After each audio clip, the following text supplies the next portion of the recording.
Welcome to the Rim Break Rodeo. We hope this video helps. You're starting right now.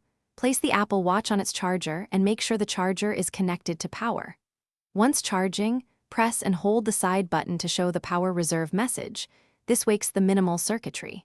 Make sure your iPhone is nearby and unlocked so pairing info can update quickly once the watch exits. You do not need to restart anything yet. Just let the watch charge for a few minutes while you prepare to follow the next step. Once the watch has charged for several minutes, press and hold the side button. Keep holding until you see the Apple logo.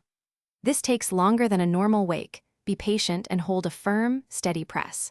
If nothing happens, keep the watch on the charger and charge for another 10 to 15 minutes because power reserve limits the display and processor. Make sure you are pressing the side button, not the crown. Once the logo appears, release and allow the watch to boot fully. After the Apple logo, let the watch finish booting and reconnect to your iPhone. Make sure time and notifications return and that app's load. If the watch stubbornly remains in power reserve, perform a force restart by holding both the crown and side button for 10 to 15 seconds until the logo reappears.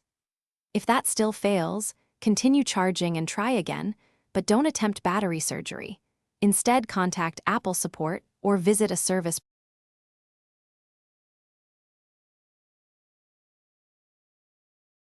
Thanks for watching. Consider subscribing if we helped you.